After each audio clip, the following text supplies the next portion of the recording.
Olá! Hoje a gente vai mergulhar nas ideias centrais de um livro bem provocador lá de 1969. Um livro que coloca em xeque uma das ideologias mais fortes e, quem sabe, menos compreendidas do século XX. E para começar, já fica aqui uma pergunta.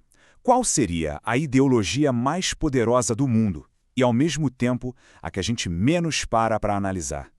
É algo para se pensar, não é?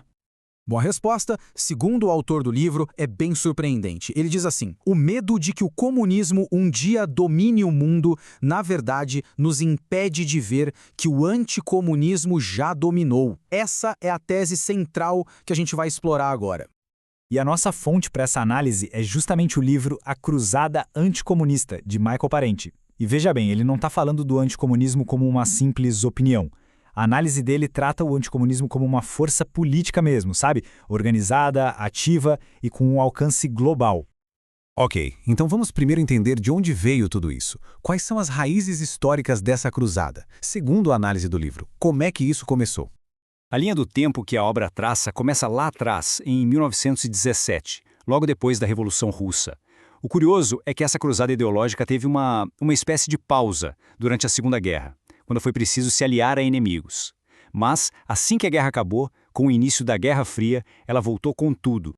E o ponto-chave aqui, de acordo com o livro, é que isso deixou de ser só um sentimento. Virou um objetivo nacional dos Estados Unidos. Algo que passou a ditar as regras do jogo e a influenciar decisões importantes, tanto dentro do país quanto lá fora.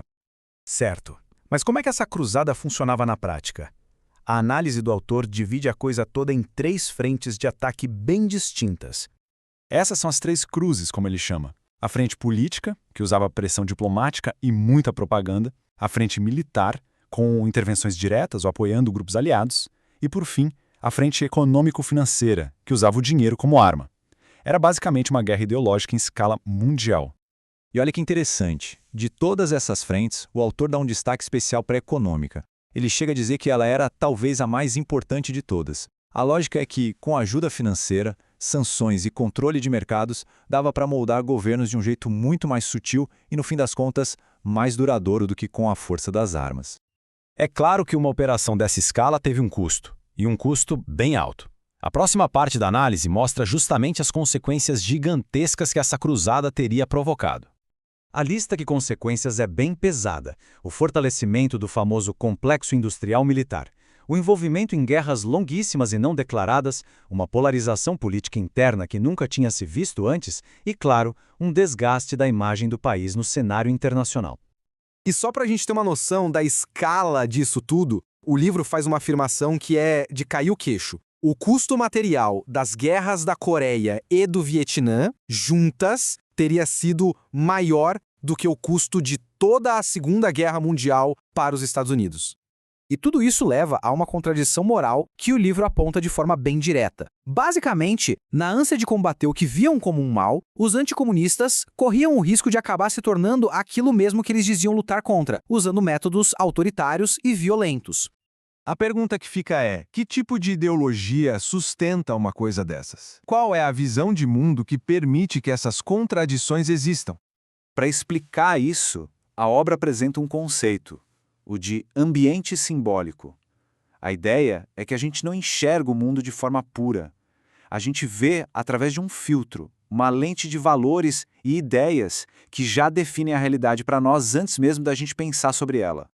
Tem uma citação que Parenti usa no livro que resume isso perfeitamente. Na maior parte dos casos, nós não vemos primeiro para em seguida definir. Definimos primeiro, depois vemos. Ou seja, as nossas crenças vêm primeiro e elas acabam moldando a realidade que a gente consegue perceber.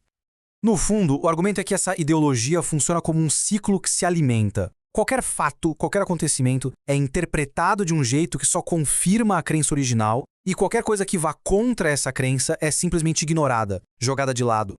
E aqui é importante dar um contexto. O autor faz questão de dizer que essa análise não é uma defesa do comunismo. Ele se posiciona como um democrata, alguém preocupado com os rumos da própria democracia e que está fazendo um alerta, antes que seja tarde demais. A análise do Parenti é de 1969, mas a provocação que ela deixa é totalmente atual, né? Fica a pergunta, quais são as crenças que a gente não examina esses ambientes simbólicos que estão moldando o nosso mundo hoje em dia.